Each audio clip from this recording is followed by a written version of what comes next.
It's pretty common knowledge that Australia is well known for its animals. You've got the kangaroo, koala, wombat, and then thousands of spiders and snakes. But you probably don't know too much about Australia's history with dinosaurs.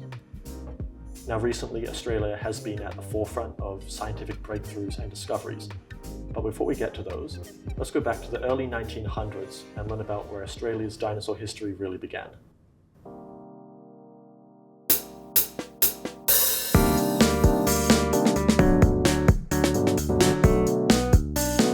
My name's Shannon Burke. I work at the National Dinosaur Museum.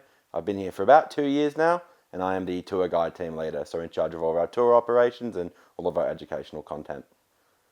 Only 100 years ago, Rhodosaurus browni was the first described dinosaur in Australia, and then for 50, 60 years there's no other species found until in the 1980s when Pat and Tom Vickers-Rich start to pull dinosaurs and marine reptiles and ancient animals out of Victoria, and up in Queensland we start finding all these beautiful, wonderful fossils.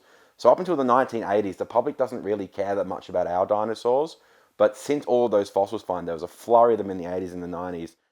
The impact that Australian dinosaurs have had on global understanding of dinosaurs, probably the biggest one is the dinosaurs from southeastern Australia, Victoria, where it was demonstrated unequivocally by Tom and Pat Rich that dinosaurs inhabited the polar regions during the early Cretaceous period.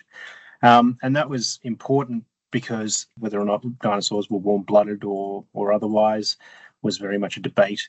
And the fact that they could inhabit polar regions certainly leaned in favour of homeothermy, endothermy, so warm-bloodedness. Another thing, of course, is the fact that we are the only continent, which I'm aware, that has opalized dinosaurs preserved. So Lightning Ridge in particular, and also to a lesser extent Andamooka, they've both produced opalized dinosaur remains. And so it's a very unique mode of preservation that is not really understood elsewhere and not really seen elsewhere either. Australia is kind of famously a wild west of paleontology. There's only about 27 recognised dinosaur species right now in Australia. We have a few more plesiosaurs, marine reptiles, but in terms of actual dinosaurs, there just aren't that many. Our knowledge of the Mesozoic landscape is quite narrow.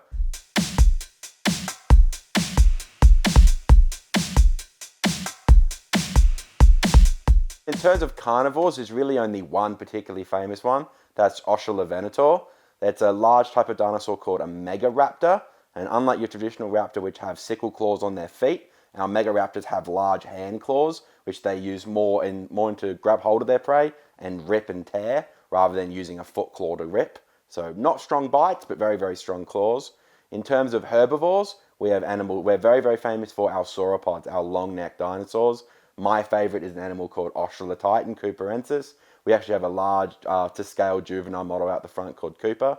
And they're famous because as of recently, they just found stomach contents for the first time. And we discovered that most of them were actually swallowing leaves whole and then fermenting them in their gut. So that's a brand new thing that we've only just discovered and only been documented currently in Australia, perhaps to come in the rest of the world. To have the first sauropod gut contents anywhere in the world is fantastic. But before that, in the 90s, there was a specimen of an ankylosaur, now called Kunbarasaurus, which was also found with gut contents, and that was the first direct evidence of ankylosaur gut contents anywhere in the world as well. So, it would seem that the Eromanga Basin deposits in Queensland have a high potential for pretty significant dinosaur discoveries that is only being realised thanks to concerted efforts at excavation in those areas. Most people who discover fossils in this country are not scientists at all. They're volunteers who just want to go help. They're people who are working in other departments, particularly biological and earth sciences.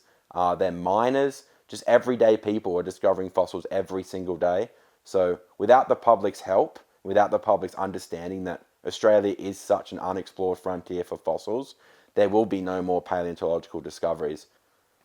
I think a big barrier to entry to paleontology is the thought that to go on a fossil dig, you need to have some sort of experience already. You need to be studying science or you need to be a paleontologist.